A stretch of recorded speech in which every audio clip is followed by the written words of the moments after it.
Hello friends, I'm Marlon and this is MV Pitman Cross Sim Racing. Today I want to tell you a little bit about some cable clips that I developed. They will be available on the Etsy store, so my family can eat.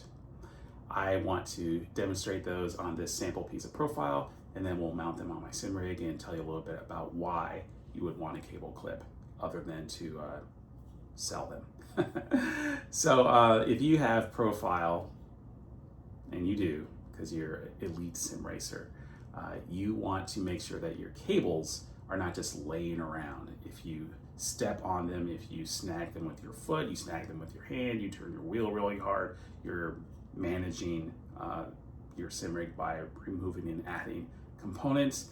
You want to make sure that you don't bend or pull something out because you don't know what it is or what it's connected to. And in that vein, I would also like to demonstrate to you some cable labels. So if you have cables plugged up to something, you should label both ends. That's pretty much the lesson. That way you try to avoid some of the reasons that you would need a cable label. So this one says top monitor. Now it says top monitor. I don't know what it says when it's upside down. And you want to make sure that you're not pulling on the wrong stuff. And that's important. I don't want you to discount that just because I'm selling them. So if you got a piece of profile and you want to mount a solution to it, you have a couple of options. This one just snaps on and lets you run a cable through it. So if you've got a piece of profile like this, maybe it's like this, you keep turning things backward, you hook it in, you snap it on, and then it's there. So this moves a little bit. You could probably make it tighter, make sure it doesn't move, but this is nice because if you have a cable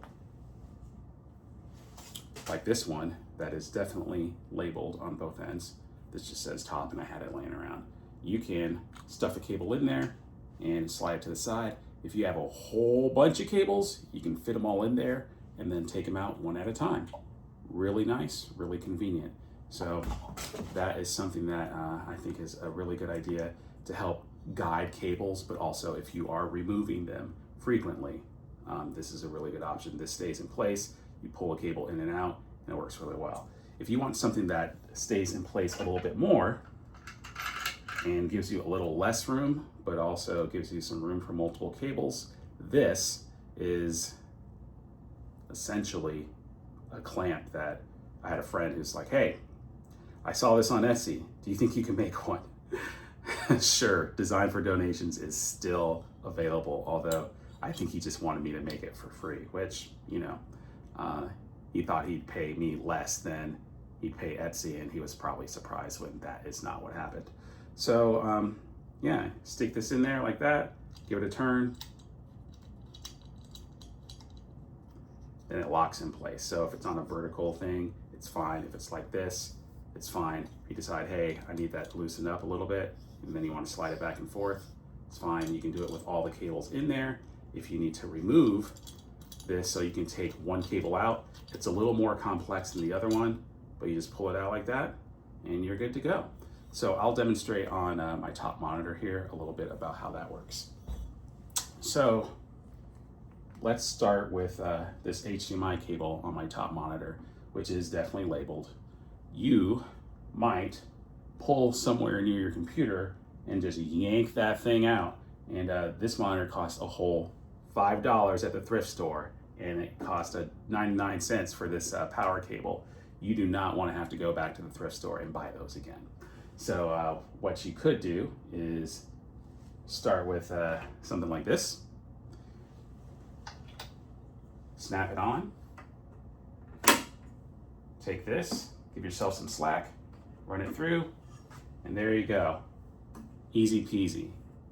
Make sure that there's nothing you can do about the fact that it's connected, by a pressure point. That's how friction fit HDMI works. But this gives you a little bit of leeway.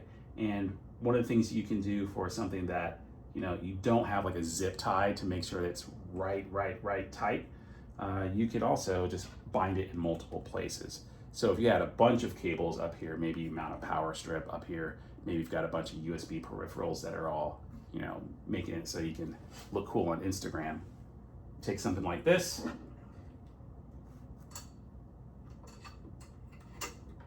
shove that in there, recognize that you're at an angle, give it a little twist,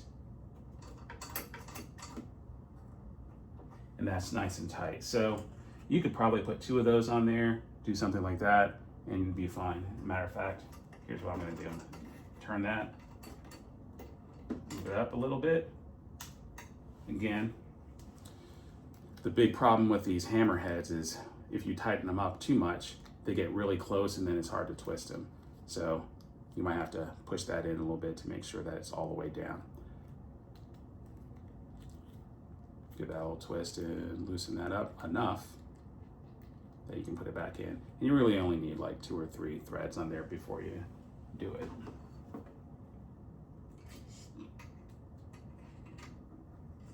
You can put that right up against this.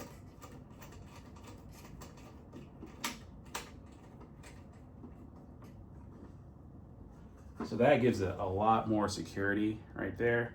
And then maybe you want a second one. So, and maybe you don't want this to adjust ever.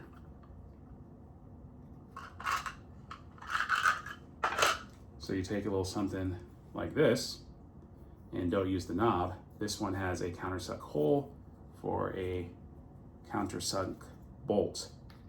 So the advantage of this is it's a little more low profile. The disadvantage, of course, is that you got to make sure you have a screw that's long enough. Hopefully you only need a couple twists, and then you need to use a tool to turn this. So if you're fortunate enough to have something mounted to your sim rig that has all the wrenches you'll need, maybe that's something we should sell in the store.